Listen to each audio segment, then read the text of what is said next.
모세를 따라서 애굽에서 장정만 60만 명이 광야로 나오게 됩니다. 그래서 총 약 250만 명의 하나님의 선택받은 이스라엘 백성들이 광야로 나오게 됐던 것입니다.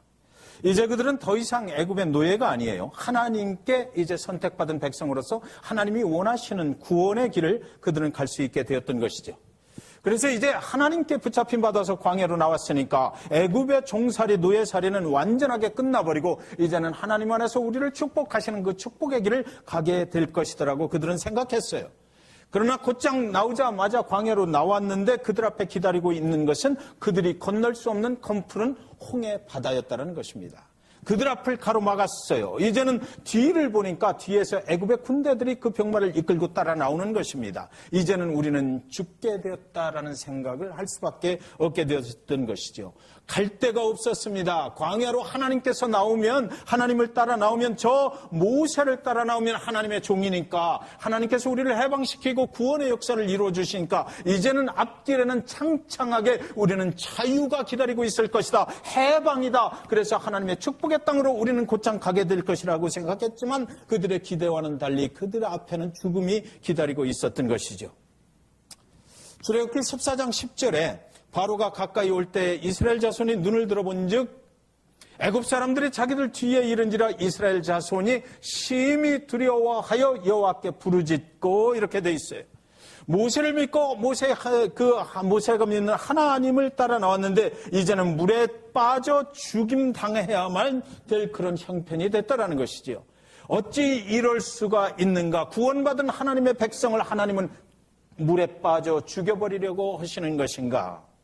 뒤에서 추격해오는 애굽의 말병거 소리가 얼마나 두려웠겠느냐고요. 제가 만약에 그 홍해 앞 검푸른 바다 곁에 서 있었더라면, 모세를 믿고 따라 나왔다가 그렇게 서 있었더라면 저는 아마 모세의 멱살을 붙잡았을 것 같습니다. 여기까지 믿고 왔는 그 하나님은 지금 어디 계신 것인가? 하나님은 정말 우리를 죽이려고 여기까지 끌고 오신 것인가? 아니면 살리려고 끌고 오신 것인가? 모세의 말에 의하면 우리가 광야로 나가서 가나안 땅 축복의 땅으로 간다. 그것이 하나님의 뜻이니까 나를 따라오라고 그래서 따라왔는데 막상 따라와 보니까 그들을 기다리고 있는 것은 죽음이었던 것입니다. 모세는 지금 무엇을 하고 있고 하나님은 지금 무엇을 하고 있는가? 그들이 우리를 사기쳤단 말인가? 출애굽기 14장 11절에 그들이 또 모세에게 이르되 애굽에 매장지가 없어서 당신이 우리를 이끌어내어 이 광야에서 죽게 하느냐? 어찌하여 당신이 우리를 애굽에서 이끌어내어 우리에게 이같이 하느냐? 모세를 원망하는 거죠. 그러나 원망하는 이유는 바로 14장 10절에 있었던 두려움 때문이었어요. 그들이 죽음을 맞이하게 될 것, 그 두려움 때문에 이제 모세를 원망하고 하나님을 원망하는 것입니다. 지금 하나님은 어디 계신가? 우리를 구원해 주신다고 하셨던 그 하나님은 이 죽음 앞에서 지금 어디 계신가? 보이지 아니하는 하나님을 그들은 찾을 수밖에 없었던 것이죠. 하나님을 간절하게 기다리는 그 하나님이 빨리 나타나서 우리의 이 문제를 해결해 주셔야 하는데 그 하나님은 지금 우리 눈에 보이지는 않고 이제 우리는 죽게 되었다라는 것이죠. 그들은 굉장히 두려웠을 것입니다. 하나님을 간절히 찾아서 이제 하나님이 우리의 인생에 축복의 길로 인도하신다라고 믿고 따라온 그 구원의 길이 이제 막상 홍해 앞바다에서 보니까 죽음의 길이었구나. 실망과 좌절과 낭만과 내가 왜 하나님을 믿었지? 내가 왜 저 하나님의 종이라고는 모세에게 속았지라는 그런 생각이 들었을 것입니다. 그런데 여러분, 하나님을 이제 이스라엘 백성들이 그 모세를 통해서 원망을 해요. 모세야, 네가 우리를 속였구나라는 거죠.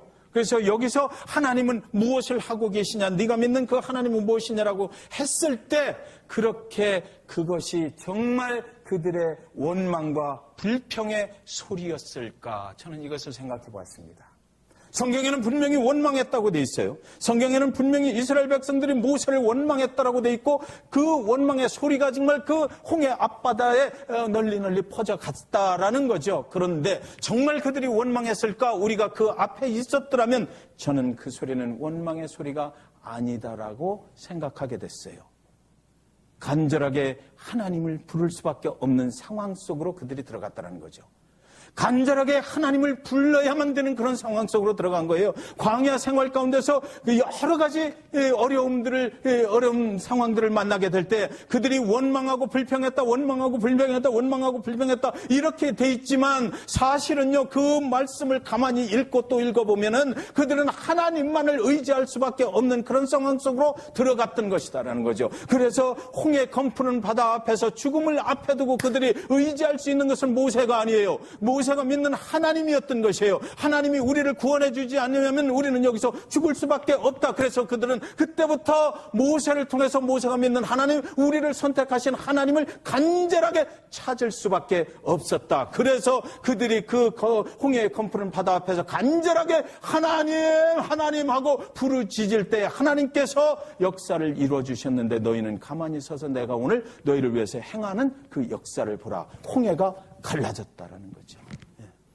하나님만을 의지하는 소리, 그것은 바로 하나님의 백성들, 선택받은 백성들의 원망의 소리였고 그 원망의 소리에 하나님은 응답하셨다는 것이에요. 그래서 원망의 소리는 오직 이 소리는 무엇이냐면은 오직 내가 하나님이 아니면 살 수가 없습니다. 이 검푸른 바다 앞에서 오직 우리를 살리실 분은 하나님 당신뿐입니다. 라는 믿음의 고백이었고 그 믿음의 고백, 원망의 소리를 들으신 하나님께서 그들을 살려내셨다. 그들을 홍해 바다를 마른 땅같이 건너게 하셨다는 것이죠. 여러분, 삶을 살아가면서 하나님을 원망하고 싶을 때가 있죠. 하나님은 어디 계신가? 나는 여기까지 하나님을 따라왔는데 내 모든 것을 다해서 믿음을 드리고 헌신하고 하나님의 교회를 섬겨가며 하나님의 백성들을 섬기며 내가 여기까지 왔는데 오늘 이 시간 하나님은 어디 계신가? 내 장래가 보이지를 않고 미래가 불투명하고 내 지금 현재의 상황이 너무나 어렵고 힘들었을 때 하나님은 정말 내 눈엔 보이시지 않고 그분을 믿고 여기까지 왔는데 내 삶은 지금 여기서 왜 이러고 있는가? 그 하나님은 어디 계신가? 하나님, 당신은 정말 살아계십니까? 하나님, 당신은 정말 역사하시는 하나님이십니까? 하나님은 당신은 정말 나를 사랑하시는 그런 하나님이십니까? 그렇다면 지금 나타나셔서 지금 내 인생의 문제를 해결해 주셔야지. 그 부르짖음, 그것을 하나님은 원하신다라는 것이에요. 하나님께서는 우리의 인생을 그 부르짖음의 소리를 듣기를 원하신다라는 것이죠. 광야로 끌고 나온 목적이 바로 그거 아니겠습니까? 오직 하나님만 의지하는 그런 방법을 배우게 하는 것, 그것이 바로 광야였던 것이에요. 그래서 하나님은 그들이 부르짖을 때 오직 사방팔방이 다 막혀서 아무 일도 할 수 없고 그들이 오직 하나님이 하시지 않으면 안 된다라고 정말 모세의 멱살을 잡고 싶을 때 당신이 믿는 하나님, 내가 우리를 선택하신 그 하나님이 역사하심을 지금 분명히 우리가 보아야만 내가 살 수 있어. 다른 건 아무것도 아니야. 라는 그 원망의 기도의 소리에 하나님은 응답하셔서 홍해를 갈라주셨다라는 거예요. 그리고 나서 또 구원해 주신 하나님을 그들은 막 찬양합니다. 그런데 또 불과 며칠 만에 그들이 먹을 물이 없어요. 물은 있기는 있는데 쓴 물인 거예요. 써서 먹을 수가 없어요. 이 물을 먹으면 우리는 죽게 돼 있는 거예요. 먹을 물이 없다, 쓴 물이다 라는 것은 뭡니까? 광야에서 곧 죽게 됐다라는 거죠. 이제 죽을 수밖에 없다는 것이에요. 그때 그들이 또다시 모세를 원망합니다. 출애굽기 15장 24절, 백성이 모세에게 원망하여 이르되 우리가 무엇을 마실까 하매 먹을 물이 없는데 모세, 당신은 지금 뭐 하는 거야? 라는 거죠. 하나님이 또 그들의 원망의 소리를 들으셨어요. 모세에게 말씀하십니다. 저 나무가 보이냐? 그래서 나무가지를 꺾어서 그 쓴물 위에 던져라 그랬더니 그 쓴물이 단물로 변해버렸어요. 여러분, 여기 아주 저는 중요한 사실을 발견했어요. 이스라엘 백성들이 광야길을 가면서 계속해서 원망할 수밖에 없는 그런 상황을 만들어내신 분이 바로 하나님이시거든요. 그래서 그 원망의 소리를 듣고 응답하시는 하나님의 역사가 계속 있어요. 뭐냐면 쓴물밖에 없다. 내가 죽을 수밖에 없다. 모세, 당신은 뭐 하는 거야? 이 쓴물, 당신이 믿는 하나님을 통해서 무엇인가 이루어져야지라고 그들이 모세를 원망하고 하나님을 원망할 때에 하나님께서 너희가 나를 왜 원망해라고 하시지 않았다는 거죠. 한 번도 광야 생활 가운데 그런 일은 일어나지 않았어요. 그들이 원망할 때마다 하나님은 그 원망의 소리를 들으시고 응답하셨다. 원망의 소리를 들으시고 응답하셨다. 이것이 출애굽기를 우리가 다시 봐야 되는 이유입니다. 많은 사람들이 그렇게 얘기해요. 이스라엘 백성들은 하나님이 그 가나안 축복의 땅으로 인도하시는데도 불구하고 그것을 참지 못하고 조금만 문제가 있으면 계속해서 하나님을 원망했다, 모세를 원망했다. 그렇지 않아요. 다시 한번 보세요. 그 원망의 소리는 그들이 오직 하나님만 의지하는 부르짖음이었다고요. 하나님이 아니면 우리는 살 수 없어요. 하나님께서 이 이민사회 속에서 당신이 아니면 나는 살 수 없어요. 이민자의 삶 가운데서 이 어려움을 내가 극복할 수 있는 방법은 오직 예수 그리스도 당신이 아니면 우리는 살 수가 없어요 라고 고백하는 그 소리를 하나님은 들으시길 원하시고 그 소리 가운데 응답하시는 하나님이시다라는 거예요. 출애굽기 16장 2절 3절 보겠습니다. 이스라엘 자손 온 회중이 그 광야에서 모세와 아론을 원망하여 이스라엘 자손이 그들에게 이르되 우리가 애굽 땅에서 고기 가마 곁에 앉아있던 때와 떡을 배불리 먹던 때에 여호와의 손에 죽었더라면 좋았을 것을 너희가 이 광야로 우리를 인도해내어 이 온 회중이 줄여 죽게 하는도다. 광야길에 먹을 것이 부족했어요. 그러니까 애굽에서 먹던 고기 가마가 생각이 났어요. 마찬가지로 모세와 아론을 지금 족치는 소리입니다. 원망하는 소리예요. 빨리 하나님을 불러라. 하나님이 우리에게 먹을 고기를 공급해 주셔야만 살 수 있다. 여러분, 하나님이 공급해 주시지 아니하면 살 수 없다는 것은 사실은 믿음의 고백이잖아요. 예. 믿음의 고백이에요. 하나님 당신이 우리를 살려주셔야 먹을 것을 주셔야 살 수 있어요. 원망의 소리가 아니라 이것은 믿음의 고백이었던 것이에요. 하나님께로만 능력이 있다. 우리를 죽음에서 살리시는 분은 바로 하나님이시니까 그 하나님께 기도해서 빨리 우리에게 먹을 것을 공급해 주셔라. 주게 하라라는 거죠. 그러니까 하나님이 우리의 공급자가 되신다. 하나님이 우리의 생명의 주인이 되신다는 것입니다. 그들의 믿음의 고백을 하나님께서 외면하실 수가 있어요? 그렇지 않죠. 하나님께서는 저녁 시간에 메추라기를 고기로 주셨어요. 그래서 광야 생활에서 그 기간 동안에 그것을 먹게 해주시고 아침 새벽이 되니까 하늘에서 뭐가 내려? 새벽 이슬 같은 만나가 내려서 가나안 그 땅 입구의 접경 지역에 이르기 전까지 전 40년 동안 그곳에서 하나님이 내려주시는 만나를 먹고 그들은 살게 되었다는 것입니다. 출애굽기 17장 2절 3절 백성이 모세와 다투어 이르되 우리에게 물을 주어 마시게 하라. 모세가 그들에게 이르되 너희가 어찌하여 나와 다투느냐 너희가 어찌하여 여호와를 시험하느냐. 거기서 백성이 목이 말라 물을 찾으며 그들이 모세에게 대하여 원망하여 이르되 당신이 어찌하여 우리를 애굽에서 인도해 내어서 우리와 우리 자녀 우리 목축이 목말라 죽게 하느냐. 이 말씀이 제가 이렇게 말씀드리면 어떨지 모르겠는데 저를 두고 하는 말씀 같아요. 어쩌면 여러분 중에도 나를 두고 하는 말씀 같은 애 하실지 모르겠어요. 계속해서 해결해 주시지만 그러나 그럼에도 불구하고 우리는 또 필요한 게 있어. 우리는 또 하나님이 아니면 공급하실 분이 없는 그런 것을 알기 때문에 계속해서 우리는 하나님께 요청을 하게 돼 있는 거예요. 물이 또 없다라는 것입니다. 쓴 물을 단물로 만들어 주셨던 그 하나님이 기억나죠.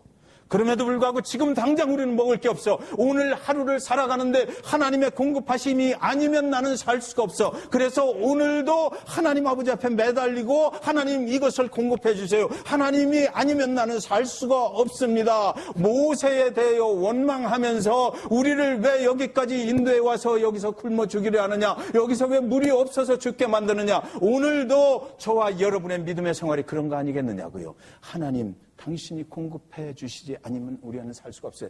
그렇다면 하나님께서 여기 와서 나를 죽일 것 같으면 왜 여기까지 인도해 오셨어요? 내가 믿고 의지하고 신뢰하고 내 모든 삶을 드린 믿음의 근거는 바로 하나님이 살아계셔서 내 삶을 인도하시는 이기 때문에 내가 그걸 믿고 여기까지 왔는데 오늘 하나님께서 나를 외면하시면 나는 아무것도 아니고 나는 죽을 수밖에 없는데 하나님 내 믿음의 고백을 받아주세요. 원망의 소리는 또 믿음의 고백이었던 것이에요. 그래서 그들 가운데 하나님께서 17장 7절에 보면 그가 그곳 이름을 마사 또는 무리바라 불렀으니 이는 이스라엘 자손이 다투었으며 또는 그들이 여호와를 시험하여 이르기를 여호와께서 우리 중에 계신가 안 계신가 하였음이더라.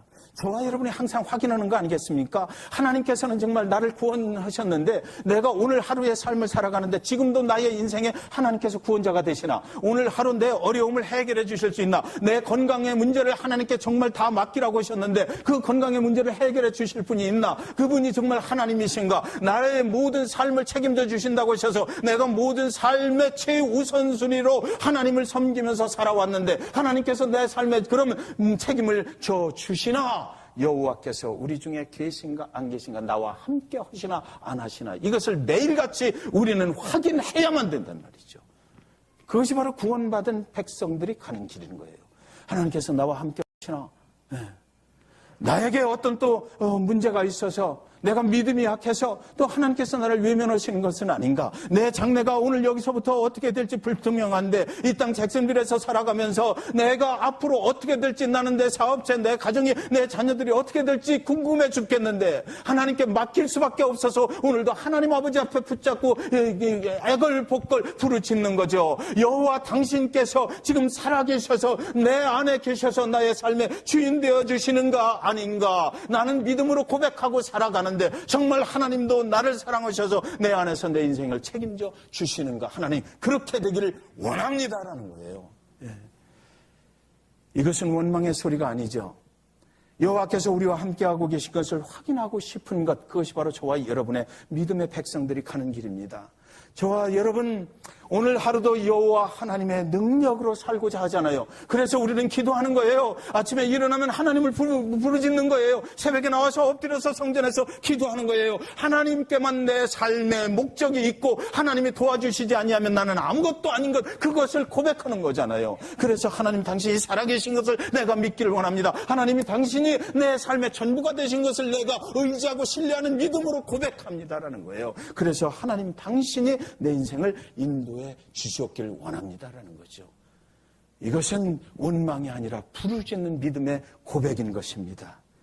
모세가 지팡이로 반석을 치니까 반석에서 물이 나왔어요. 인간이 한 게 아니라 하나님이 하시는 거죠. 그들의 원망의 소리, 부르짖음의 소리, 믿음의 고백을 들으시고 하나님께서는 그들에게 응답하셨다는 것입니다. 그들이 다 충분히 먹고 그들의 자녀들과 가축에게까지도 충분히 먹일 수 있는 만큼 넘치게 공급해 주셨다라는 거죠. 하나님은 우리의 고백을 듣길 원해요. 하나님 당신이 내 인생의 주인이신 그 고백을 듣길 원해요. 하나님이 아니면 나는 살 수가 없다는 그 믿음의 고백을 듣기를 원하세요. 광야길에서 오직 하나님만이 인도하심을 확인시켜주는 그런 작업을, 그런 훈련을 하나님이 하실 때 우리의 믿음의 고백은 무엇입니까? 하나님 당신만이 나의 삶의 주인 되시고 당신만이 나를 축복하실 수 있습니다라는 거죠. 그것을 원하시는 것이에요. 그러나 여러분, 광야 생활 가운데 꼭 조심해야 될 것이 한 가지 있어요. 그것은 뭐냐면 그들 가운데서, 광야 가운데서 아론이 그 이스라엘 백성들하고 금송아지를 만들어 놓고 이 금송아지가 우리를 애굽에서 인도해낸 여호와니라 그랬거든요. 그 앞에 제사를 드리고 그 앞에서 춤을 추고 경배를 해요. 하나님께서 그때 진노하셨다라고 되어 있어요. 우상은 절대로 안 된다는 거죠. 오직 하나님만 경배하라는 것이에요. 오직 하나님만 너의 삶의 주인이지 다른 우상을 섬겨서는 안 된다는 것입니다. 저와 여러분의 삶 속에 절대로 우상이 있어서 그를 통해서 이스라엘 백성들에게 임하게 되는 그런 일들이 계속되다 보니까 어느 사이에 모세는 자기가 마치 하나님인 줄 착각하고 하나님의 자리에 올라서 버려서 우리가 너희를 위하여 이 반석에서 물을 내랴 라고 외쳤던 거예요. 모세가 그의 손을 들어 그의 지팡이로 반석을 2번 치니 물이 많이 솟아나오므로 회중과 그들의 짐승이 마시니라. 그런데 여러분, 이 말씀이 참 귀한 말씀이죠. 모세는 이 사건으로 인해서 가나안 축복의 땅에 들어가기 전에 이제 하나님이 제거해 버리십니다. 교만 떨었기 때문이에요. 그런데 이스라엘 백성들은 그동안 계속해서 원망하고 부르짖고 그렇게 했지만 이스라엘 백성들에게는 뭐예요? 물이 많이 솟아나오므로 회중과 그들의 짐승이 계속해서 마시게 됐다라는 거죠. 예. 하나님께서 이스라엘 백성들을 절대로 외면치 않으셨다. 하나님은 한 번 약속하신 것을 결코 외면하시는 분이 아니시다라는 것입니다. 부족하고 연약하고 때로는 우리가 참으로 하나님 아버지 앞에 실수 많이 해요. 연약한 믿음을 보일 수밖에 없어요. 그런데도 불구하고 하나님께서는 절대로 저와 여러분을 외면하시는 분은 아니시다라는 것입니다. 왜? 그 하나님을 원망하고 불평하는 그 원망과 불평의 근본 이유가 어디 있어요? 우리가 하나님이 아니면 죽을 수밖에 없다라는 그 두려움 때문이라는 것을 하나님은 아시기 때문에 그래요. 저와 여러분의 삶 속이 그렇지 않습니까? 오늘 하루 하나님께서 나를 붙잡아 주시지 않으면 두려워서 어떻게 살아요? 내가 의지하고 가는 길은 오직 하나님 한 분뿐인데, 그렇잖아요. 내가 소망을 걸 수 있는 분은 오직 하나님 한 분뿐인데, 그분이 만약에 나를 이 광야 같은 잭슨빌 이 땅에서 외면해 버리신다면, 잭슨빌 중앙침례교회 성도들이 오늘 하루도 먹고 살 수 있고 오늘 하루도 하나님을 예배할 수 있게 여기까지 인도해 오신 하나님이, 우리가 조금 좀 믿음이 연약하다고 그래서, 우리가 실수한다고 그래서, 하나님을 조금 떠났다 돌아온다고 그래서 하나님께서 영원히 우리를 구원의 자리에서 외면해 버리시고, 오늘부터는 너와 나는 단절이야, 나는 절대로 너한테는 역사 안 해라고 하신다면, 우리의 연약한 모습 때문에 하나님이 나를 외면하신다면 내가 어떻게 살겠느냐고요. 부족하고 연약하지만 그래도 하나님께서 나를 붙잡아 주셔서 하는 거죠. 부족하고 연약한 가운데서 하나님이 아니면 살 수 없다는 그 원망의 부르짖음, 하나님 당신은 오늘도 어디 계십니까? 내 눈에 보이질 않아요? 라는 그 믿음의 고백을 들어주시는 그분이 예수이기 때문에, 그분이 나를 인도하시기 때문에 우리는 살 수 있는 거 아니겠느냐고요. 예. 하나님의 백성들은 하나님을 버려도 하나님은 절대로 우리를 버리지 아니하시는 하나님이십니다. 이 출애굽기의 내용이, 출애굽기는 우리 인생의 이야기예요. 믿는 백성들의 구원의 이야기입니다. 이것이 계속돼서 이제 사무엘상으로 오는 거죠. 사무엘상 12장 12절 13절. 너희가 암몬 자손의 왕 나하스가 너희를 치러옴을 보고 너희의 하나님 여호와께서는 너희의 왕이 되심에도 불구하고 너희가 내게 이르기를 아니라 우리를 다스릴 왕이 있어야 하겠다 하였도다. 이제 너희가 구한 왕, 너희가 택한 왕을 보라. 여호와께서 너희 위에 왕을 세우셨느니라. 저는 제 원고 속에는 이렇게 돼 있어요. 너희가 암몬 자손의 왕 나하스가 너희를 치러옴을 보고 두려워서. 우리가 인생을 살면서 하나님은 눈에 보이질 않아요. 근데 수많은 장애물들이 우리의 삶을 치러듭니다. 사단의 역사는 우리를 그냥 두려고 안 해. 그래서 그 어려움 중에 있을 때 얼마나 두렵냐고요. 이스라엘 백성들이 홍해 앞에서 두려웠거든요. 우리가 이렇게 하다 죽을 수밖에 없나? 하나님께서 오늘 나를 건져주시지 아니하면 내가 여기서 쓰러질 수밖에 없을 텐데라는 그 두려움에 쌓여 있을 때에 이스라엘 백성들이 무슨 짓을 합니까? 하나님을 버리고 우리가 인간의 눈에 보이는 그런 왕을 세우자라고 했던 거예요. 하나님을 버리고 하나님이 왕 되심의 자리를 내 인생에서 제거해버리고 하나님을 버려버리고 우리 눈에 보이고 확실하게 우리가 의지할 수 있고 신뢰할 수 있는 사람 중에서 능력 있고 아주 준수한 사울을 우리의 왕으로 세우자 그랬거든요. 그때 그 동기가 뭐예요? 암몬 족속들이 치러 올라오니까 두려워서 그랬던 거예요. 암몬 족속들이 우리를 치면 우리는 이제 죽을 수밖에 없다. 이스라엘 백성들이 광야 가운데서 하나님을 원망했던 그 소리가, 그 근본 동기가 바로 두려워서 그랬던 것과 마찬가지로 여기도 마찬가지인 거죠. 이스라엘 백성들이 지금 이제 눈에 보이는 왕을 내가 믿어야 되겠다. 그것이 있었으면 좋겠다라고 그런 거예요. 하나님은 보이질 않고 하나님은 역사하시지 않는 것만 같을 때가 있잖아요, 여러분. 저만 그런 것 같지는 않은데. 여러분의 인생 속에도 그렇잖아요. 하나님, 내가 어떤 장애물을 만났는데 하나님 지금 어디 계십니까? 라고 고백하고 싶을 때가 있잖아요. 하나님, 나를 여기서 건져주셔야지. 암몬 족속이 나하스가 치고 있는데 하나님은 지금 무엇하고 계십니까? 그렇다면 차라리 하나님을 믿지 말고 우리가 우리 눈에 보이는 확실한 증거가 되는 사람 중에서 가장 능력 있는 자를 세워서 그를 믿고 다른 나라들처럼 우리도 나가봅시다 했던 거잖아요. 그런데 여러분, 하나님께서 그들의 마음을 이해하셨어요. 사무엘 선지자를 통해서 너희가 내가 원하지 않는 왕을 세워달라고 그랬다. 그러나 내가 허용하니라. 내가 세우겠다.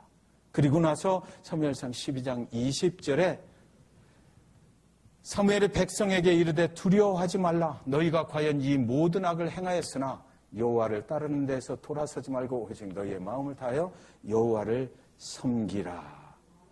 아멘. 하나님을 섬긴다고요?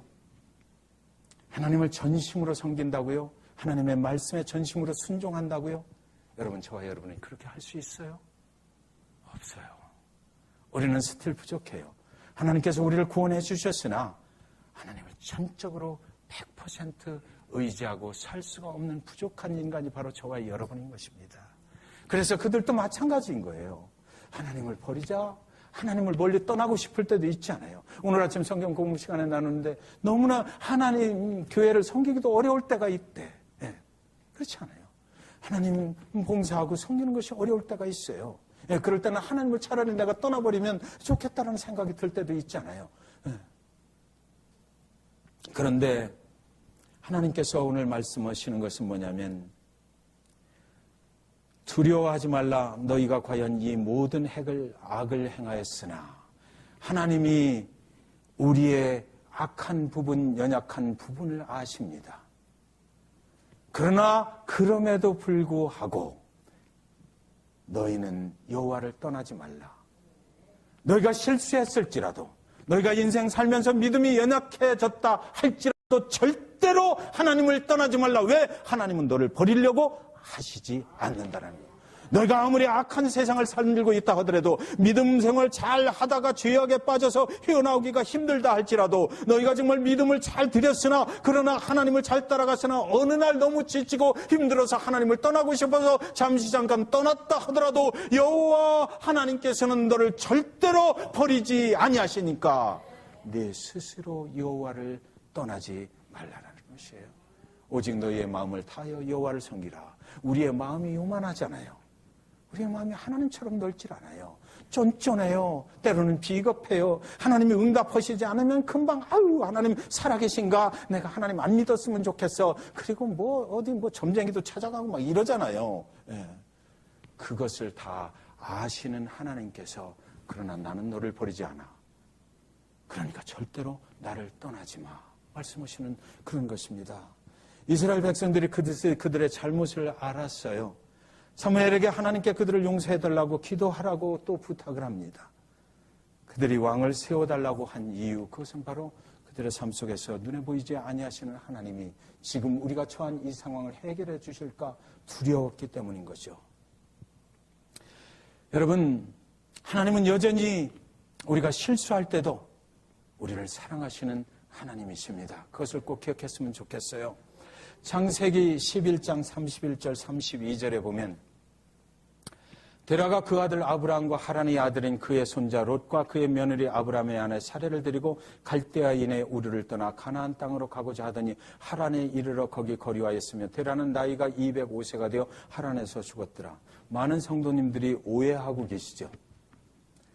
왜? 히브리서 말씀을 가지고 아브람은 갈 곳을 알지 못한 채로 하나님을 따라 나섰다 이렇게 돼 있어요. 그런데 성경을 자세히 보시면 아브람의 아버지 데라가요, 갈대아 우르 우상을 섬기던 땅에서 이미 아브람과 아브람의 아내 사라와 그리고 아브람의 조카 롯을 데리고 어디를 향해서 가냐면 가나안으로 나섭니다. 가나안으로 나서다가 하란이라는 땅에 도착을 했어. 거기서 보니까 너무 물이 좋고 풀이 좋아요. 여기서 우리가 살면 되겠다라고 거기서 멈추어 있을 때 데라 아브람의 아버지가 죽습니다. 그때 아브람의 심정이 어땠을까? 거기까지 육신의 아버지를 따라서 나왔거든요. 근데 그 낯선 땅에서 이제는 고향으로 돌아가야 될까? 갈대아 우르로 돌아가야 될까? 아니면 아버지가 가고자 했던 그 가나안이라는 곳 내가 알지도 못하는 곳으로 내가 가야 될까? 아버지는 이제 이 땅에 더 이상 존재하지 않으시고 내가 의뢰하고 신뢰하고 여지껏 따라왔던 육신의 아버지는 더 이상 계시지 않은데 나는 여기서 그러면 어떻게 해야 되나라고 슬퍼하고 있을 때 인생의 갈 길을 몰라서 방황하는 그날 밤에 하나님께서 그 아브라함에게 나타나셨던 거예요. 그가 원래 하나님이 갈대아 우르에서 불러내신 게 아브라함을 불러내신 게 아니고 그렇게 아버지를 따라 나오던 그 길에서 인생의 커다란 장애물을 만나서 아버지의 죽음 앞에서 이제 내가 누구를 의지하나 허탈에 빠져 있을 때 이미 그의 고향 갈대아 우르를 떠난 지는 오래고 내가 앞으로 가야 할 곳은 어딘지 불확실하고 그때에 하나님께서 아브라함을 찾아오셨던 것이에요.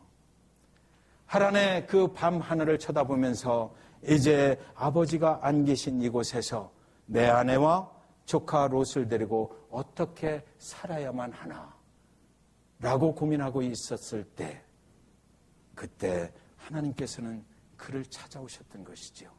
그리고 그분이 이렇게 창세기 12장 1절에 여호와께서 아브라함에게 이르시되 너는 너의 고향과 친척과 아비의 집을 떠나 내가 네게 보여줄 땅으로 가라. 갈대아 우르에 대한 생각은 이제 버려라. 지금부터는 내가 네 앞길을 인도해 줄게. 그렇게 됐던 거예요. 그래서 계속해서 창세기 12장에 보면 그 다음부터는 하나님께서 그 갈등 속에 있는 아브라함, 의지할 곳 없는 그 아브라함에게 찾아가셔서 내가 너를 축복하리라, 민족의 믿음의 아버지가 되게 하리라, 네가 복의 근원이 될지라 계속해서 축복하시는 약속의 말씀으로 이리와 나아가 네 인생을 책임져 줄게 라고, 나만 의지하면 되라고 그렇게 말씀하셨던 것이지요. 인생에 갈등이 있어요. 인생이 힘드세요. 인생의 장애물을 만난 것 같아요. 이 순간 하나님이 여러분을 찾아오시게 될 것, 그것을 믿으시기 바랍니다. 사랑하는 것을 잃으면 우리는 괴롭잖아요. 그러나 그것을 하나님은 아십니다. 하나님께서 그때 찾아오십니다. 여러분, 어떤 의사가 한 분 계셨어요. 근데 이분이 알코올 중독자였습니다. 그러니까 의술은 좋았지만 사람들에게 그분이 알코올 중독자라는 게 알려짐으로 인해서 사람들이 자꾸만 그를 떠나는 것입니다. 이제 환자가 없어지고 그러니까 그 고향, 그 땅에서 살 수가 없어서 어디론가 사라졌습니다. 그리고 몇 년 만에 다시 돌아왔어요. 회색 모자를 눌러쓰고 그리고 그가 나타났는데 사람들은 그의 모습이 완전히 이제는 폐인이 됐구나 생각했다는 것입니다. 완전히 이제 더 이상 회복될 수 없는 그런 인생의 이제 마지막 길을 가는 사람이 돼버렸구나. 참 불쌍하다. 안 됐다 그랬어요. 그런데 그때 무슨 일이 일어났냐면 그의 19살 된 아들이 총에 맞아서 죽임을 당하는 그런 일이 일어난 거예요. 그래서 이때 그가 정신을 번쩍 차립니다. 야, 내가 이게 아버지로서 아무 일도 한 게 없구나. 내 아들조차도 이렇게 사망의 길을 가고 말았구나. 그래서 그때 이분이 다짐을 합니다. 그래서 다시 이분이 그때 하나님을 만나고 하나님의 교회에 나가게 되고, 그래서 그 술을 이제 그때부터 끊어버리게 된 거예요. 그래서 이제 얼마 후에 완전한 새로운 사람으로 주님께서 그를 회복시켜 주시고요. 그리고 나서 그가 하나님 앞에 서약을 해요. 이 세상에 알코올 중독이 되어서 멸망의 길로 가고 있는 자들을 하나님의 능력으로 회복시키는 그런 일을 나는 해야 되겠다. 그래서 그가 이제 알코올 중독 회복 협회를 만듭니다. 그래서 지금 세상에는 그 운동이 일어나서 그로 인해서 그것이 시작이 된 거죠. 그래서 주님 앞에 그 사람들을 회복시키는 그런 일을 하고 있는 것이에요. 여러분, 우리 주님은 인생의 길을 가다가 두려워 떨고 있는 사람들을 찾아오십니다. 인생의 길에서 어찌 해야 될지 몰라서 방황하고 있는 영혼들을 찾아오셔요. 우리가 하나님을 버릴지라도 하나님은 절대로 우리를 버리지 아니하시는 그런 하나님. 우리가 회복되길 원하시고 우리가 하나님의 능력으로 하나님께 영광 돌리는 그런 삶을 살기를 원하시는 그런 하나님이신 것이에요. 시편 139편 7절부터 10절에는 이렇게 되어 있습니다. 내가 주의 영을 떠나 어디로 가며 주의 앞에서 어디로 피하리까? 내가 하늘에 올라갈지라도 거기 계시며 시올에 내 자리를 펼지라도 거기 계시니이다. 내가 새벽 날개를 치며 바다 끝에 가서 거할지라도 거기서도 주의 손이 나를 인도하시며 주의 오른손이 나를 붙드시리이다. 아멘. 저와 여러분을 찾아오시는 그 하나님은 우리의 연약함을 아십니다. 우리 스스로 우리의 인생의 문제를 해결하지 못하는 그런 두려움과 연약함이 있음을 하나님은 아세요. 그래서 우리는 하나님을 원망하며 부르짖을 필요가 있는 거예요. 여러분의 인생에 문제가 있어요? 하나님을 원망하며 부르짖으십시오. 연약함과 원망의 소리를 하나님 앞에 들고 나가시기 바라요. 그러면 그 원망의 소리, 부르짖음의 소리를 하나님께서는 들으시고 하나님께서 넘치게 회복하시고 공급하시게 될 것. 그래서 하나님은 여전히 우리의 하나님이신 것을 여러분의 삶으로 증명하시면서 살아가시기를 주님의 이름으로 간절히 축원드립니다. 잠깐 기도하겠습니다.